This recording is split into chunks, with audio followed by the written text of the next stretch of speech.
you have the artists, you have the production, you have all of these people, and a lot of times they don't know how to connect with each other. You know what I'm saying? So sometimes you have to help them. Yeah. You could be the conduit to connect them. Yeah. You know what I mean? It's like sometimes if you teach that, then people will know what they're looking for. You know what I'm saying? When you see certain things.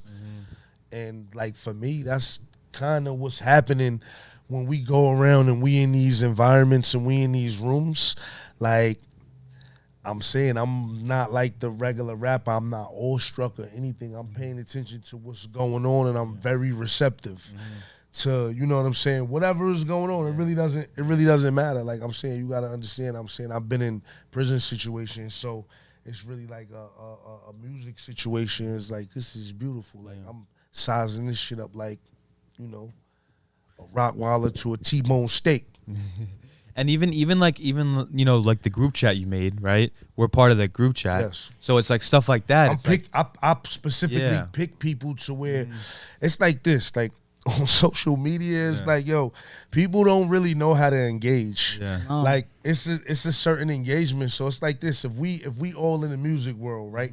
Even if I don't like what's going on with your content or whatever, like I'm still gonna like your shit. And I'm gonna give you 2 comments or whatever. And then if I something or whatever, I think I need to coach you or something, I'll DM you like, yo, you need to do X, Y, and Z with this video. And you could take it for what it's worth, or you could be like, F me. You know what I mean? Like, that's only if I really care. Like, you know what I mean? Like, how many people are you running through Instagram that you really like dissecting their videos like that? Like, you gotta have some type of, we about to get some money together. And then, I'm dissecting everything. I'm analytical with this shit. But I'm saying, other than that, like, I'm not getting no money with you. Like, we don't got no money on the horizon. Like, ain't about the money. We ain't in at all. Chatting. No, and I think also too with like, just like it kind of seems the stuff that you're doing too is like helping the younger people as well. Like because like I think one of the biggest things is like a lot of the artists here, the young artists, they might need help, but they feel like they can't ask for help. You know, I'm doing this shit intentionally. I want to help. I'm sitting at home waiting for a youngin' to call me like, yo, I need help. Yeah. I'm waiting for that. You know what I'm saying? Now, don't think you getting me out the house for free. You feel me? You know what I'm saying? Hey, listen. Listen. When it comes to business, I need the youngins to really understand this. When it comes to business, favors cost money. You know what I'm saying? Gas costs money. It costs money for me to be away from my family. Yeah. You know what I'm saying? I got kids that I'm raising. So the information, my vibe, my energy, everything that I'm bringing to the table is valuable. I'm willing to bet the house that it's valuable. You know what I'm saying? So if you got what it takes and you believe in yourself, I can help you. But if you don't believe in yourself, I'm saying don't even waste your time and call me. Please don't. And that's what we were talking about before, about investing in yourself and investing in the shit that you know is worth it. Yeah, nah. If you don't foresee a future and investing in yourself, like it's nothing nobody could do for you. You know what I'm saying? But rape you. You got to take every single step you do in this music industry as a business. You're a brand. You got to remember, when you come out, you're branding yourself. When you're talking, you're branding yourself. Absolutely. When you're doing these events, you're branding yourself. When you're doing Soundbite IG, City. you're branding yourself. You know what I mean? So like, if you start taking this more as a business, you will be more successful. Because then you're going to understand, like, yo, this is my 9 to 5. How am I going to make how much am I going to make an hour? When you start taking that into consideration and figure out there's so much money in this industry, but you're being blind because you're more into the creativity side, and you're not sitting there and you're not like, oh, wait a minute, ASCAP got this. I can go perform here and get paid $15 just for an open mic. You know what I mean? Yeah. So it's crazy. The more that we learn, or I know for me, the more that I learn, like the more content that I have. It's easier for me to have conversations. It's like we really doing the things that we speaking about. So it's like, it's just really a discussion. Like, what did you eat today? Yeah. You know what I'm saying? Yeah. It's like I can remember what's going on in the music more so than probably what I ate for the day. Yeah.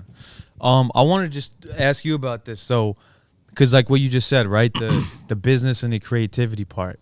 So I think, like, how do you handle that though? Because I think sometimes, depending on the person that you are, if you're a creative person, you start to deal with the business side of things, it kind of kills creativity in a way. I think there's some, so have you guys experienced that at all? Like, Absolutely. yeah, like sometimes I never really got writer's block until I really started thinking too much about the industry. Yeah. I started getting a lot more writer's block. But then I started to realize something, Danny, because when you get into that mic now, right, you got to think, how am my brand going to be pushed? Where am I going to push it? Where do I put this song? How much is this song going to push if I put promotion in it after I write it? So you got to think about that, and where is the comeback to it? I love music forever. My father was an entertainer. My father got me into music. He was the first person that catalyzed this whole thing. Well, actually, my grandfather's brother was, because he actually paid money in for Magic Mike. That was years ago on the line. So, and then my dad went with Dana Dane, and they were in pre-production making Nightmares. So then that's, your boy's been in this industry since the industry started.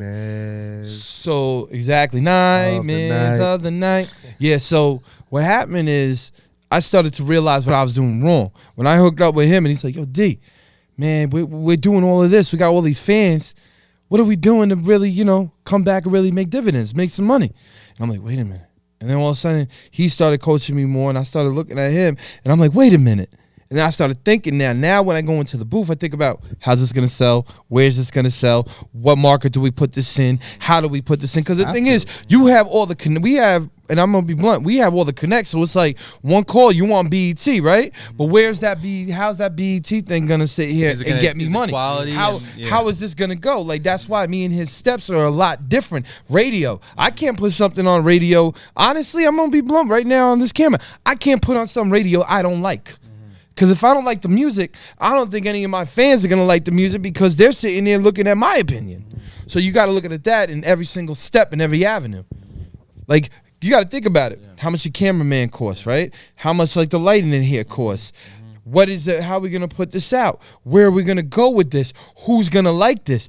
Man, anybody could put out such a bad project and still get money off of it. Yeah. It's about the marketing. It's the way you market it. Exactly. Yeah. That's fucking huge. That's the biggest thing. It's like this, right? If you charge me, right? Whatever you charge me to be on your show, I pay your fee. We bringing value to your show. You bring him on, you charge him $25 more. Somebody else gotta, you understand? This is what your friends do. This is what your friends are supposed to do. Create value and bring value to the business, but everybody wants a handout. It's like for what? I'm saying, if you bring the value, I'm saying we're gonna be eating good. Nobody's gonna need a handout. You know what I mean? It's almost like it's either they want a handout or they're saying I did everything myself. You know what I mean? It's no need for either one of those, because at the end of the day, we're gonna always eat better together. Yeah. You know what I mean? Like, that's just a proven fact. Yeah.